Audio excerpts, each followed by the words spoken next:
राधे राधे, जय श्री कृष्णा।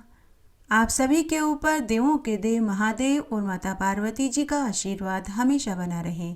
आइए अब हम सावन मास के महात्म्य का आगे का अध्याय सुनते हैं। सभी ऋषि मुनियों ने सूत जी से कहा कि हे महाभाग सूत जी, आपने जो यह महाकाल नामक शिव के तीसरे ज्योतिर्लिंग की कथा सुनाई उसके लिए हम बड़े ही कृतज्ञ हैं। अब आप कृपा करके हमें समस्त पापों के नाशक ओंकारेश्वर महादेव के चौथे ज्योतिर्लिंग की कथा सुनाएं। हमारी सुनने की अपार इच्छा है। सूत जी बोले कि हे ब्राह्मणों, किसी समय परम भक्तिमान नारद जी के गोकर्ण तीर्थ में जाकर वहां उन गोकर्ण नामक शिव की बड़ी पूजा करी और पुनः विंध्याचल पर्वत पर जाकर वहां भी उन्होंने बड़े ही मान पूर्वक महादेव जी का पूजन किया।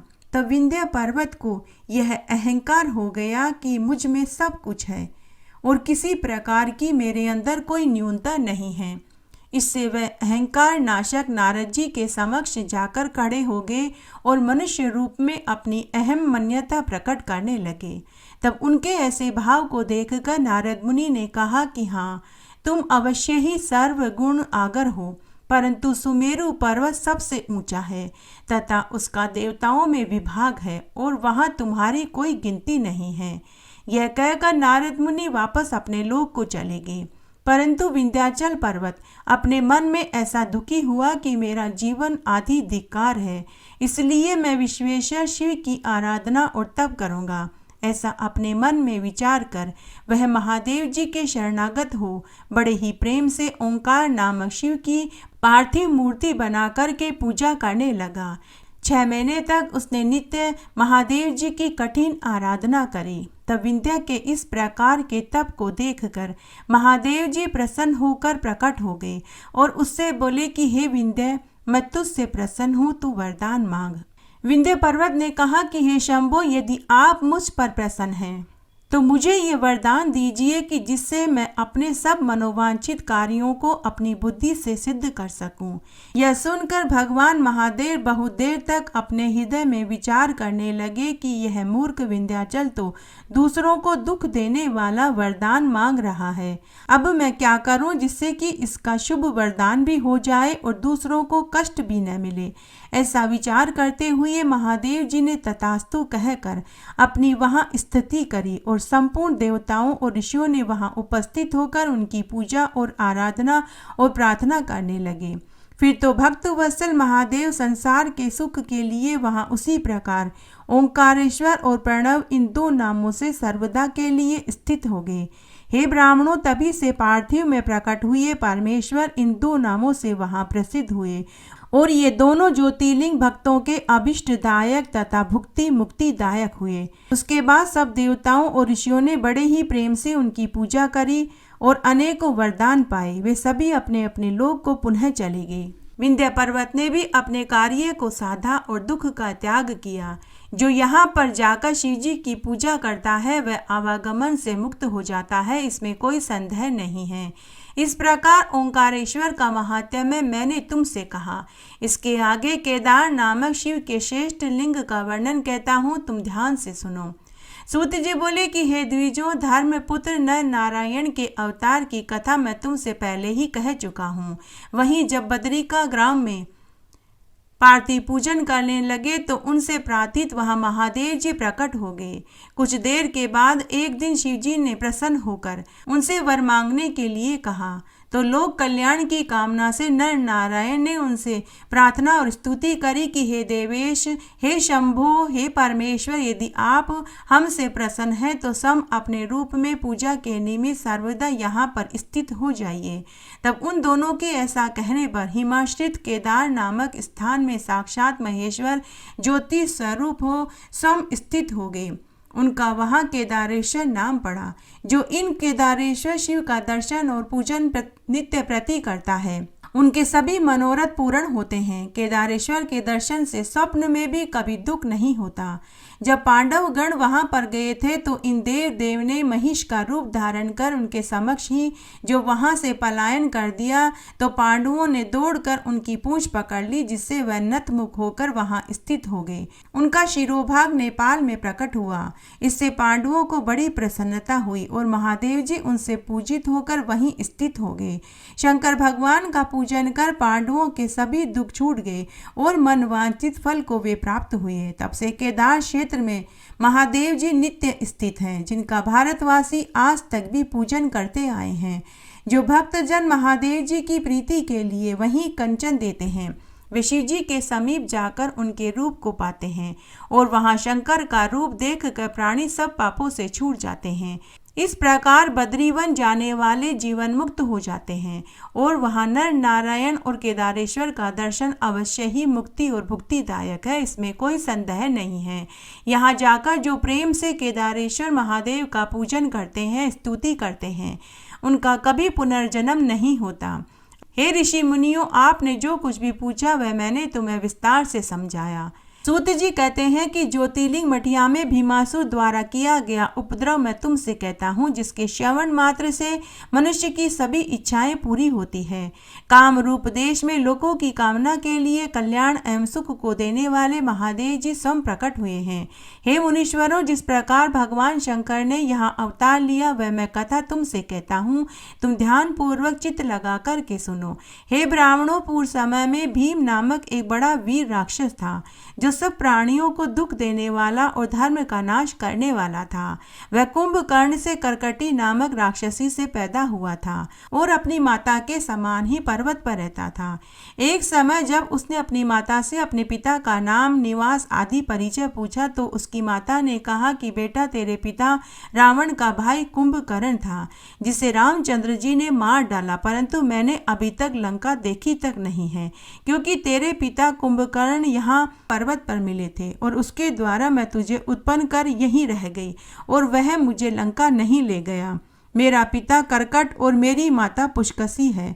जब मेरे प्रिय पति को रामचंद्र जी ने मार डाला तब मैं अपने माता पिता के पास रहने लगी। फिर मेरे माता पिता को एक ऋषि ने अपने तप के तीव्र प्रभाव से भस्म कर डाला। उस ऋषि का नाम अगस्त्य ऋषि था। एक समय जब मेरे माता पिता उनको खाने गए तो उन्होंने उनको भस्म कर दिया। तब से मैं दुखित अकेली यहीं जीवन जी रही हूँ। तब उससे ऐसा सुनकर प्रबल पराक्रमी भीम भगवान के ऊपर बड़ा क्रोधित हुआ और सोचने लगा कि अब मैं क्या करूं।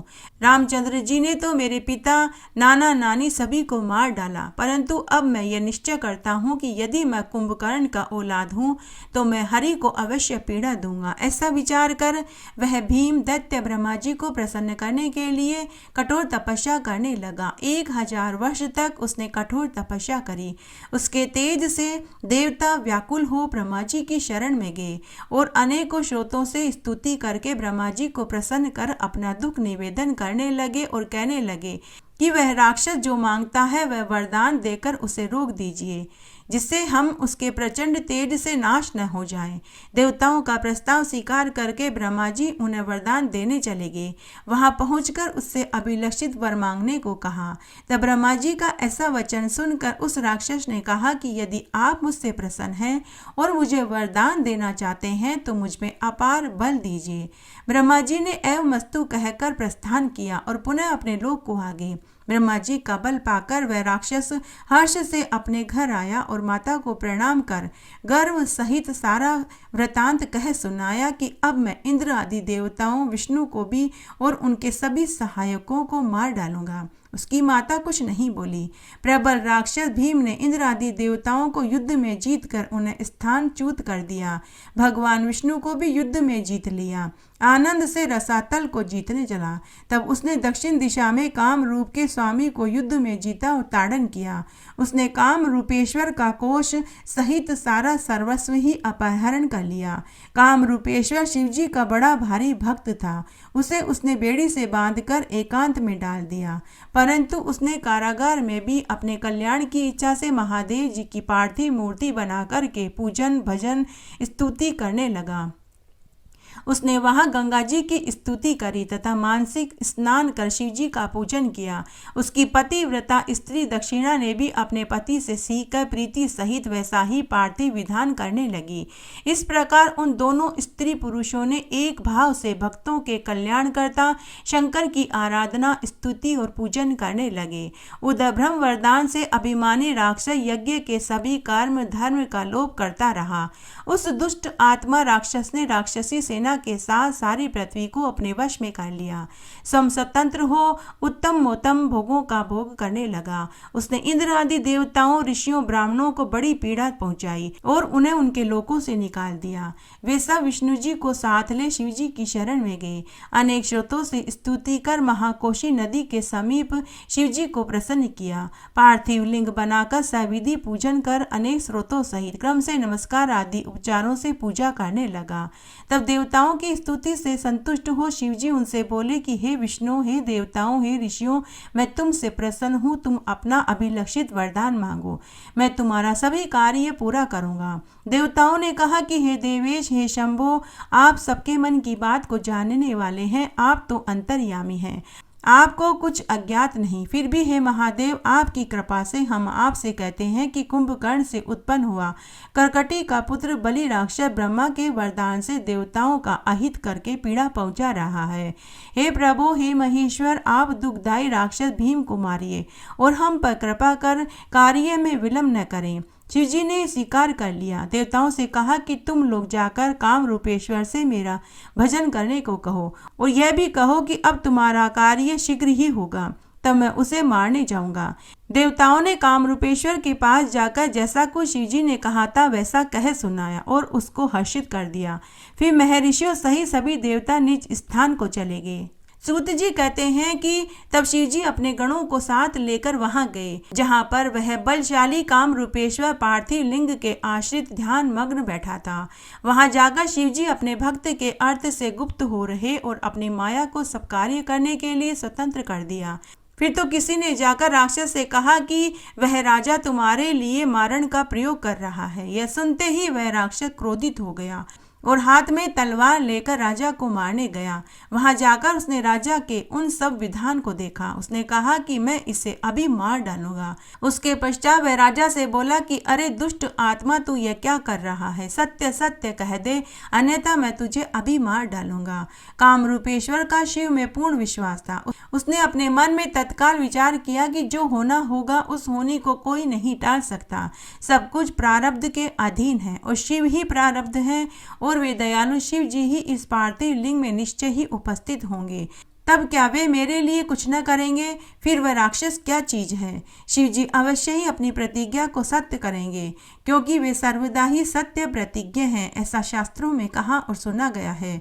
जो उनके भक्त को कष्ट पहुंचाता है वे उस दुष्ट को मार डालते हैं। इस विश्वास को हृदय में धारण करके राजा ने मन में बड़ी भक्ति और धैर्य पूर्वक शंकर देव की स्तुति करी और कहा कि हे महाराज, हे शिव जी, मैं आपका हूँ, आप मेरी रक्षा करें। ऐसा मन में ध्यान कर राजा ने उस राक्षस का तिरस्कार करते हुए कहा कि हे राक्षस दम, तू मुझे क्या भय दिखलाता है? मैं चराचर के स्वामी निर्विकार उन शिवदेव को भजता हूँ जो अपने भक्तों के पालन करता है। फिर तो उस काम रूपेश्वर राजा का वचन सुन राक्षस भीम क्रोध से कंपित होकर बोला कि मैं तेरे शिव को जानता हूँ, वह मेरा कुछ नहीं बिगाड़ सकता। जिसको मेरे पिता के भाई रावण ने दास के समान बना डाला था, तो उसी के बल पर क्या मुझे जीतना चाहता है? तेरा शिव कहाँ रहता है? मैं तो यहाँ उसे कहीं नहीं देख रहा, परंतु मैं तुझे देख सकता हूँ और मेरे देखते देखते तू यह पूजन नहीं कर सकता। तू शिव के रूप को छोड़ मेरी पूजा कर, अन्यथा मैं तुझे दंड दूंगा। तब उसके ऐसे वचनों को सुनकर महादेव जी में दृढ़ विश्वास वाले राजा ने कहा कि मैं कैसा भी नीच और दुष्ट क्यों न हूँ, किंतु शिवजी की पूजा को मैं नहीं छोड़ सकता। मेरा स्वामी सर्वोच्च है, वह मुझे कदापि नहीं त्यागेंगे। इस प्रकार उस शिव राजा का वचन सुनकर भीम ने कहा कि तू उस शिव की मुझसे क्या प्रशंसा करता है, जो कि पागलों सा नित्य भीख मांगता रहता है? फिर वह अपनी आकृति को क्या जानेगा? भक्तों का पालन करना योगियों की शक्ति के बाहर है। ऐसा विचार कर तू उस शिव से विरत हो, मैं उनसे युद्ध करूंगा। राक्षस भीम के ऐसा कहने पर शिव के दृढ़व्रती राजा ने निर्भयता से उसे यह उत्तर दिया कि हे दुष्ट आत्मन, मैं ऐसा नहीं कर सकता, परंतु तू शक्तिमान है इसलिए तू कर सकता है। सूत जी कहते हैं कि राजा की ऐसी बात सुनकर राक्षस ने अपनी पैनी तलवार उठाकर शिवलिंग पर प्रहार करना चाहा कि तभी उस पार्थिव लिंग से साक्षात शिवजी प्रकट हो गए और उन्होंने अपने को भीमेश्वर नाम से घोषित कर दिया और उस राक्षस से भक्त रक्षा के अपने प्रण को कहते हुए अपना पिनाक उठाकर उसकी तलवार के 2 टुकड़े कर डाले। फिर तो उस राक्षस ने उनके ऊपर त्रिशूल फेंका, जिससे शिवजी ने काट कर उसके 100 टुकड़े कर दिए। तब उस दैत्य ने शंभू के ऊपर अपनी शक्ति का जो प्रहार किया तो शिवजी ने अपने बाणों से शीघ्र ही उसके लाखों टुकड़े कर दिए। इसके बाद उसने उन महादेव जी पर अपने परिध अस्त्र का प्रहार किया। शिवजी ने क्षण मात्र में ही उसे तिल के सामान काट कर खंड खंड कर दिया। उसके बाद शिवजी के गणों और राक्षसों का बड़ा भारी युद्ध हुआ, जिससे पृथ्वी व्याकुल हो गई और पर्वतों सहित 7 समुद्र विचलित हो गए। देवताओं तथा ऋषियों में बड़ी व्याकुलता हुई। उन्होंने परस्पर यह कहना आरंभ कर दिया कि हमने व्यर्थ ही इसके लिए शिवजी से प्रार्थना करी, परंतु उसी क्षण वहां नारद मुनि आ पहुंचे। उन्होंने हाथ जोड़कर सिर झुकाकर दुख दूर करने वाले शिवजी की प्रार्थना और स्तुति करी। नारद मुनि ने कहा कि हे नाथ, आप क्षमा कीजिए, एक तृण पर क्या कुठार का प्रयोग होता है, आप इसे शीघ्र मार डालिए। फिर तो नारद जी की ऐसी प्रार्थना करने पर महादेव जी ने अपने एक ही हुंकार से उन समस्त राक्षसों को भस्म कर डाला। राक्षस भीम कहाँ है? शिव जी के इस प्रकार क्रुद्ध होने पर उसकी राख तक का पता नहीं चला। शिव जी की कृपा से इंद्र आदि सभी देवताओं और मुनियों को शांति प्राप्त हुई। सारा संसार स्वस्थ हो गया। महेश्वर के क्रोधानल से जले राक्षसों के शरीर की जली भस्मी संपूर्ण वन में व्याप्त हो गई, जिससे अनेक औषधियां और मनुष्य के रूप तथा अनेकों वेश उत्पन्न हुए, जिसके लेप से भूत प्रेत पिशाच आदि सब दूर हो जाते हैं। ऐसा कोई भी कार्य नहीं जो उस भस्म में न होता हो। उसके पश्चात वहां उपस्थित देवताओं और मुनियों ने शिवजी से वहां निवास करने की प्रार्थना करी और वे लोक कल्याण की दृष्टि से वहां भीम शंकर नामक ज्योतिर्लिंग से उपस्थित हो गए, जो सब आपत्तियों का निवारण करने वाला तथा परम पूज्य है। आइए अब हम महादेव जी की आरती सुनते हैं। शीश गंग अर्धंग पार्वती सदा विराजत कैलासी, नंदी भंग नृत्य करत है गुण गावत शिव की दासी। शीतल मंद सुगंध पवन भय बैठे हैं शिव अविनाशी, करत गान गंधर्व सप्त सुर राग रागनी सब गाती। अक्ष रक्ष भैरव है डोलत बोलत है बन के वासी, कोयल शब्द सुनावत सुंदर भ्रमर करत है गुंजासी। कल्प वृक्ष अरु पारिजात कह लाग रहे हैं लक्षवासी, सूर्यकांत सम पर्वत शोभित चंद्रकांत नवमी मासी। चौरितु नित फलत फुलत है पुष्प चढ़त है वर्षासी, देव मुनि जन की भीड़ पड़त है निगम रहत जो नित गासी। ब्रह्मा विष्णु का ध्यान धरत है कछु शिव हमको परमासी, रिद्धि सिद्धि के दाता शंकर सदा आनंद के सुख राशि। जिनके सुमिरन सेवा करते टूट जाए यम की फांसी, त्रिशूल धर का ध्यान निरंतर मन लगाए कर जो ध्यासी। दूर करे विपदा शिव तिनकी जन्म सफल शिव पद पासी, कैलाशी काशी के वासी अविनाशी प्रभु सुध लीजो। सेवक जान सदा चरणन को अपनो जान दरस दीजो। तुम तो प्रभु हो सदा सयाने मेरे ओ गुण सब ढकियो, सब अपराध क्षमा कर शंकर किंकर की विनती सुनियो। शीश गंग अर्धंग पार्वती सदा विराजत कैलासी, नंदी भृंग नृत्य करत है गुण गावत शिव की दासी। तुम तो प्रभु हो सदा सयाने मेरे ओ गुण सब ढकियो, कैलाशी काशी के वासी अविनाशी प्रभु सुध लीजो। सेवक जान सदा चरणन को अपनो जान दरस दीजो।